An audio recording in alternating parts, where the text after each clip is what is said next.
Hello, everyone, and very good to be with you virtually. I have not been to Owensboro, Kentucky, just physically, but my college roommate was from Evansville, Indiana, nearby. So I guess I know some degree about that region of the country. I've been to other parts of Kentucky, Louisville, Lexington. Drove through it many times from during the college days as I was going from south all the way to Purdue University. So I had to go through Kentucky, a beautiful state. So glad to be with you. Certainly, the real estate has been one positive silver lining in this ugly COVID environment. I hope everyone is remaining safe to the degree possible. But we are in a very unique situation where total number of birth, live birth, the birth certificate, and the death certificate in the country is actually matching. In a usual year, the birth rate should easily exceed the death rate, so we have the population increases. But hopefully this ugly COVID is out of the way such that by 2022 sometime, that things really begins to return back to normal. I am going to put a PowerPoint slide up onto the screen and try to explain how the real estate market has been moving and what you can anticipate next year. So bear with me as I put that PowerPoint onto the screen. So I hope you can see it, or the staff at the Owensboro realtors are able to edit it in such a fashion that you can easily see the slides. So please thank Jacqueline and others for doing this fine work. So first, regarding the home sales, that horizontal red line is the pre-pandemic home sales activity. Nationwide, in many localities, many areas in Kentucky follows this similar trend. So what you notice is that before pandemic hit, it was actually quite boring. Little increase here, little decrease in sales there, no meaningful movement until we had the lockdown and the sales collapse. But when the economy reopened, we were in for quite a surprise. Record low mortgage rate, and furthermore, especially from big expensive cities, so one can imagine, say, Chicago, Manhattan, San Francisco, people want to flee the big cities because they want to get away from high density areas. And hence the home sales were extra lifted once the economy reopened. So you can see the surge going way above the red line, way above the pre-pandemic, and then now things have settled down. Surge is over, things are settling down, but note that we are settling down above pre-pandemic, which means that for most of you, you are saying, you know, the business is still doing quite decent. In fact, actually better than pre-pandemic days. Now, I know there are more realtors, so more competition out there, but overall sales activity along with the prices are comfortably in the positive range. If we look at pending contracts, very good news. In August, it actually turned meaningfully higher after settling down, which is implying that this autumn season will be one of the best in 15 years. I don't think it will match last year's surge, but it will be the second best in the past 15 years based on what's happening on pending contracts. So your closing and the exchange of keys, the commission checks, all that this autumn compared to other autumns would be one of the better ones. The prices in the meantime have really increased dramatically. Owensboro is a fairly small town, so we don't really collect the data at the my level or my staff when they collect the data, but I'm sure you have the access to what's happening in your market carefully. But I thought that I would compare with what's happening in 4 nearby major cities. So one directly north, Indianapolis, one towards the east, Louisville, St. Louis, and in the South, Nashville. So generally speaking, middle America is much more affordable than coastal areas. But Nashville, in the red, really boomed. Many companies going into the region, many retirees attracted by zero state income tax in Tennessee moving into Nashville. So it has really began to boost the Nashville real estate market. But the other three major cities, at the median price of still a little over $200,000, very affordable, much more affordable compared to, say, Washington, D.C., where I am speaking from, or from, say, the West Coast cities. So very affordable in the Midwest. Only exception may be like the Nashville, where things have really picked up quite strongly in the recent years. One constraining factor for further home sales growth is lack of inventory. This is a long-term historical chart from year 2000. You can see the oversupply situation during the housing market crash back in 2008 through 2010. Abundance of inventory. Homes linger on the market for a long period, and then you had a foreclosure property coming on and competing with your property. So it led to some price declines, but now you see that inventory levels are quite low. So any potential client who is concerned about, are we in a bubble given the prices have increased so much? Well, show this chart. Completely different environment. We are in a housing shortage condition, and housing shortage, we don't have price declines. But the inventory is very low. We want more inventory. And I believe we will start getting it. Because one indicator for more inventory is that some of the distressed homeowners who have had trouble paying mortgages, I think those properties will begin to show up onto the market. The top line, black line that you see is percentage of homeowners who are delinquent in their mortgages for more than 3 months. Last time it was this high was during the foreclosure crisis of 2008. This time is high because pandemic-induced job losses. But look at the red line, completely different picture. Number of foreclosure starts are at historic low. Now, this is partly due to the federal government support mortgage forbearance program, where if you miss mortgages, no panic. There will be no taking over the property. But that program is now beginning to wind down. Remember, March 2020 was when things began. Now we're essentially 18 months into that. And some people who cannot pay mortgage in the current environment, maybe they will go into foreclosures or they will start paying mortgages to become current. Jobs are plentiful, by the way. Help wanted signs are everywhere. So some of this distressed homeowners may put their property onto the market, so we will get some inventory.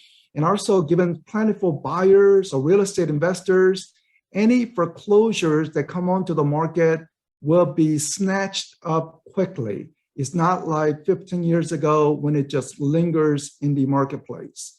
Another source of inventory is we are actually building more. This is housing starts. How many new home construction? And 2021, once the year is finished, I anticipate that we will have broken above historical average for the first time in a long, long period. So finally, builders building more, this will be the source of inventory. And all the builders, we know that challenges, lumber prices, material costs, skilled construction workers, or unavailability of skilled construction workers. So there's a host of reasons for the builders where they are running into some challenges, but the profit motive is there. Whatever it is, they're just tacking on those costs over to the consumers, and consumers are buying it. So there's a profit motive. Consequently, the builders should be producing more, which means more inventory. So the inventory situation is such that I think the spring of next year, you will begin to say, look, we actually have more inventory in spring of 2022 compared to 1 year prior. compared to 2021 spring. So I think we will steadily turn the corner. It's not going to be abundant inventory, but at least we have turned the corner and steadily improvement in inventory. And that's what we need, given plentiful home buyers. Mortgage rate forecast in the meantime is upwards. So please keep this in mind, that longer person wait, they're likely to face higher mortgage rates. Nothing alarming. By end of next year, December 2022, mortgage rate may try to touch 4%. My parents purchased their home when the mortgage rates were 15%. I purchased my first home when the mortgage rates were 8%.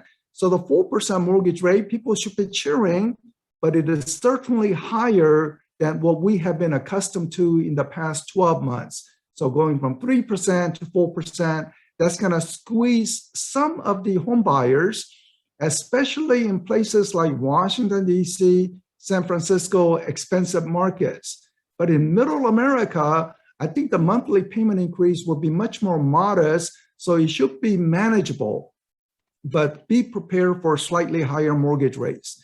And the reasoning why I say that is that the government, the Federal Reserve, has indicated something called tapering, meaning that the mortgages that's originated by Wells Fargo, local community bank, they are originating those mortgages knowing they can sell it to Fannie and Freddie. And Fannie and Freddie is selling to the Federal Reserve. So it's a sort of hot potato, transferring, but the money is flowing in, but that money may not flow so easily, and hence the interest rate will begin to rise.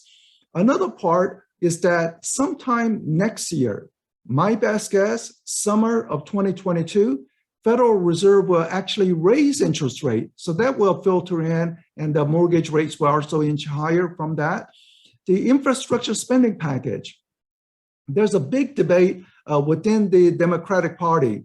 Is it going to be Joe Manchin or is it going to be AOC? So a lot of debate about what the final package will be. But based on what our government affairs team is indicating is that most likely the infrastructure package will pass along with some other items, but in it will include some additional fee to get a mortgage. So that's slightly negative also. But one positive development is rental payment history will be considered for qualifying mortgages next year more intently, along with credit scores and many other factors. So this is a good news. Anyone who says cancel rent, don't listen to them. It means you're not going to buy a home. Encourage people to pay rent on time, because this will put them in a better position to qualify for a mortgage. And of course, home ownership means building wealth over time, owning part of America. So it will be a positive development that they will consider payment of mortgages on time as a qualifying factor to get a mortgage in future. Concern, something that you face every day, high inflation, gasoline prices up about 40%. And we know that realtors drive much more frequently compared to the rest of the population. So it's hitting your pocketbook right away. And other items are rising. Because of high inflation, there's some question, should I buy real estate as an inflation hedge? Or should I buy gold? Or what should I buy? And I would say buying land and real estate is probably a good way to hedge against high inflation. And here's a long-term historical chart.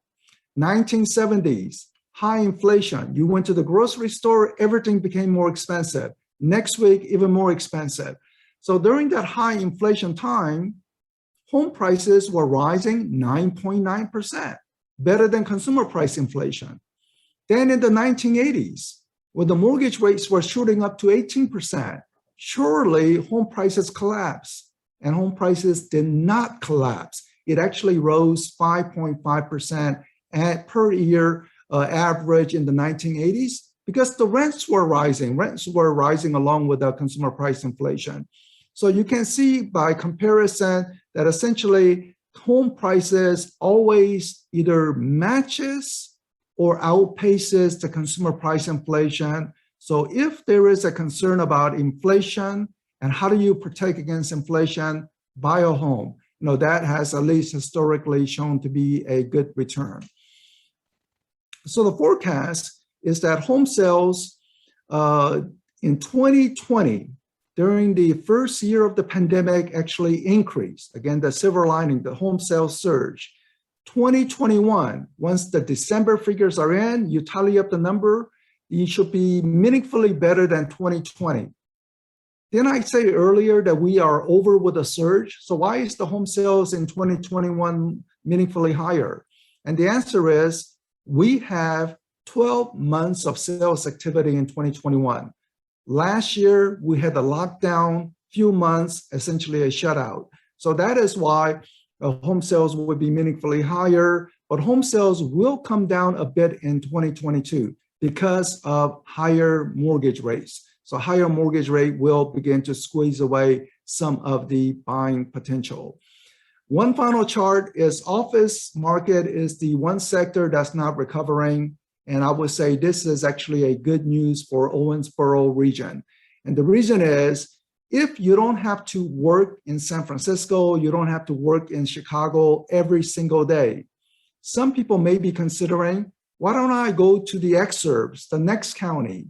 While others may even say, you know, I want to go back to my hometown where I grew up. I remember the great experiences and memories of it, and I can buy a mansion in Kentucky. So why don't I go back to Kentucky? So you may begin to see that affordable regions of the country, you may begin to see more new residents for those people who are able to work from home for most of the time. Price Waterhouse, Amazon headquarters, many are saying you can work from home, those office workers, pretty much anytime, anywhere, and some people will begin to choose some affordable regions of the country. So thank you very much for listening. Real estate went through some roller coaster ride, but right now we are on a good upswing. I don't anticipate any major downward swing in any negative way in terms of home sales. I think home sales will probably drop modestly next year, as I alluded to, because of higher mortgage rate. But home prices, I think, will match up with inflation and keep marching upwards. So thank you and have a wonderful day. Thank you.